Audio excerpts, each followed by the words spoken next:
March 23, 2025 ang napili naming date para magkaroon ng banding sa Dingalan, Aurora. So ang ride na to is makakasama na namin itong Malaysian DNA Bulacan and kasama ang Malaysian DNA Nueva Ecija. So ang napag-usapan sana namin is aalis kami ng 5 AM, pero pagdating ko sa shop ng 5 AM, ayun, may isang tropa tayo na nagkaroon aberya yung isang motor. So yung motor niya is ayun, lumusot yung preno sa harap. Kaya ang ginawa namin is inayos muna namin kasi ayoko naman mag-ride kami na may problema. So inabot kami ng almost magsi-6 na nung nag-ride out kami. Dahil medyo mag-uumaga na kung mapapansin nyo. Ayun, so umalis na kami kaagad. Dahil hinihintay kami ng Malaysian DNA San Ildefonso and San Rafael para i-meet namin, tapos connecting na kami papunta na ng Nueva Ecija. So guys, ito nga pala yung first ride na medyo malayo-layo dahil yung Dingalan Aurora is more than 100 kilometers from Baliwag, Bulacan and Bustos, Bulacan. Bali pag uwi ko sa bahay nga pala is naalala ko mabot siya ng around 300 kilometers, 306 kilometers. Kaya sobrang napagod ako sa ride nito guys. So big shoutout nga pala kay Roy David.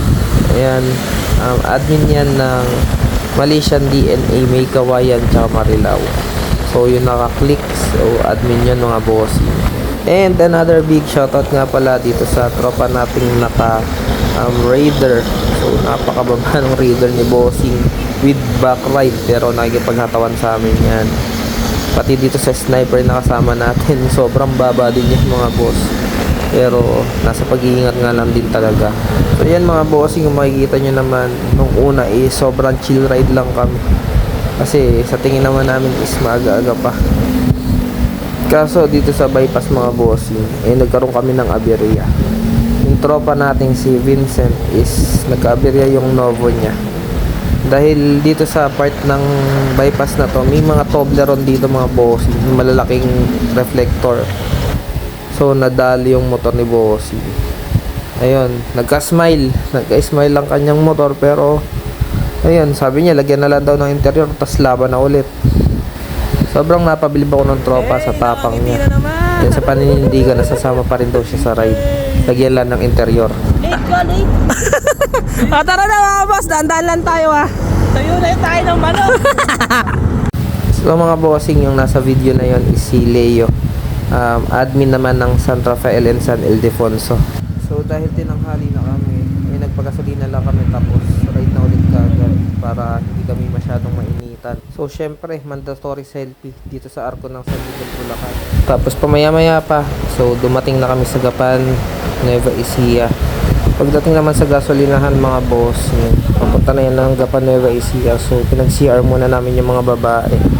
Syempre kailangan natin ingatan yung mga ating passenger princess, diba?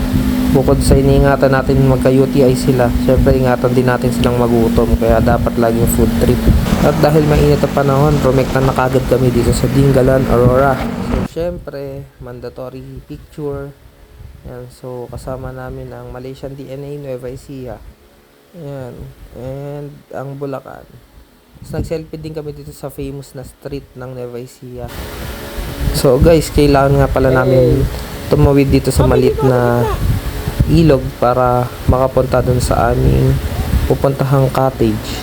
So ayan si bossing, naka TRC yung kanyang mags, tas naka 4-pot caliper yan mga bossing. Nilusong, kitang kita nyo naman, bawal sa amin maselan. Syempre hindi masarap ang biyahe pag walang paginis, kaya may dala tayong mga shirts from TRC Racing. Yan, salamat nga pala sa TRC Racing sa pag-support sa aming mga events. Kitang kita nyo naman mga bossing, effort ng ating mga members para makuha ang shirt. Sino ba namang hindi matutuwa dahil free ang ating mga shirts na yan. So sa mga video na to mga bossing, ilan lang yung mga na video kong palaro kasi atin sa cellphone ni Mrs. Pero edit natin sa susunod para makita nyo yung ibang takbuhan. Sa mga bossing, kaya pala madalas palaro ko mga takbuhan, mga tulak-tulak ng motor, mga ganyan, kasi gusto ko ma-exercise din tayo. Dahil alam ko naman na sobrang libang-libang tayo sa pagmumotor. Siyempre, importante pa din ang ating health, diba? So ito mga bossing, panoorin nyo yung takbo na to. Sobrang intense at medyo nagka-pisikalan sila dito, pero happy lang. Siyempre, game lang, pero talagang kinabahan ako sa nangyari. At dahil foul, so binigay namin yung So mga alas 2 lang mga bossing, nagdesisyon na din akong umalis dahil pupunta pa kami sa view deck. Yung iba naman na gusto pong maligo kasama ang Malaysian DNA Nueva Ecija. So nag-stay sila dyan hanggang 3 PM. Tapos sumibat na sila dahil magkikita-kita kami dun sa may Petron ulit sa Gabaldon. So from dito sa resort na pinanggalingan natin mga bossing, meron pang almost 20 minutes na ride papunta dito sa view deck sa taas. Kung pupunta kayo sa view deck mga bossing, may babayaran kayong 300 pesos para dun sa tour guide. Tapos meron kayong babayaran na 50 pesos para dun sa entrance fee. And meron kayong babayaran 25 pesos kada motor sa parking fee naman. So ito mga bossing, yung part ng paakyat na dun sa parking lot ng bundok. So ito mga bossing, medyo matarik. And syempre, off-road na naman. Napasabak na naman ang ating mga slim mags and slim tires. Pero mapapakita natin talaga dito kung sino ang mga tunay na hardcore. Kung makikita nyo yung sniper na to mga bossing, sagad-sagad sa baba yan mga bossing. Pero kita nyo naman, laban-laban lang with back ride. Sobrang saludo ako dito sa mga kasama natin. Kasi kahit naman tong Aerox na dala ko, nakasagad din sa drop to mga bossing. Almost 1 inch lang yung play. Kaya dahil may back ride ako, sagad-sagad din yung aking fork. Pero syempre, laban-laban lang yan mga bossing, di ba? Yan, dahil medyo matabagal si boss, yun, overtake na ako. Tingnan nyo naman yung kalsada mga bossing, di ba? Sobrang wild. Talagang giba-giba. Pero syempre, nakasurvive tayo dyan. So, natest din natin tong Bomb X na Star Mags. Ayan. So, maganda din ng quality niya talaga mga bossing. So mga bossing, nasa gumagamit lang din yan. And syempre, wala namang matibay na kahit anong mags pagka naman isinalpok nyo, diba? Pero ako, in my experience sa biyahe namin na to, so sobrang wild ng kalsada. Tapos pauwi kami, mga napathole ako ng sobrang lalim. Napatalon kami ni Mrs. Tapos nakabanat kami ng dugsungan ng kalsadang napakatarik, napakataas, tapos napakatalim, pero all goods naman. Nakauwi kami safe. So iniingatan naman kami ni Lord. So ang tip ko lang sa inyo mga bossing, mag-ingat kayo, tas linawan nyo yung mata nyo sa biyahe. Tapos lagi kayo magdadasal pag may ride para lagi tayong safe. So yan mga bossing, medyo malapit-lapit na kami dun sa parking lot ng view deck. So doon lang namin iiwanan yung motor. So safe naman siya, may mga bantay naman doon. And kahit iwanan yung helmet nyo is okay lang.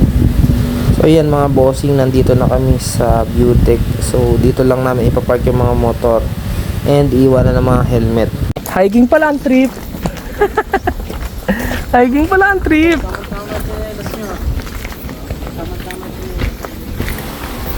So ayun mga bossing, pagdating namin sa view deck, ayan. So ang ganda yung view and nagpicture-picture na kami kagad magtatropa. Dahil kailangan kagad namin bumaba. Mags check. Buhay pa. Dino Pro. Checkin natin yung mga mags ng mga tropa natin. Ito stock to eh. Oh. Bomb X. Buhay pa. Ito. Hylos. Buhay pa.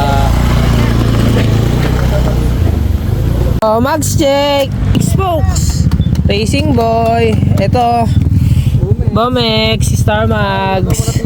Ito, ano ba itong mags na to, Bobby? NK lang ha. NK. 5 spokes ito. Yusta. Ha? Yusta. Yusta? Yusta? Yusta Racing, Thailand ng may gawa. Ito. Hylos, 3 spokes. Ito, ano ba to? NK, 5 spokes. So yun mga bossing, after ng video na to, talagang nagmadali na kami umuwi dahil ayaw namin abutan ng gabi sa bundok. So kung umabot ka sa video na to, salamat mga bossing sa suporta. So we conquered Dingalan mga bossing. Sobrang thank you sa mga nakasama natin. And kung umabot ka sa video na to, sama ka sa susunod na ride namin, Malaysian DNA, Zambales.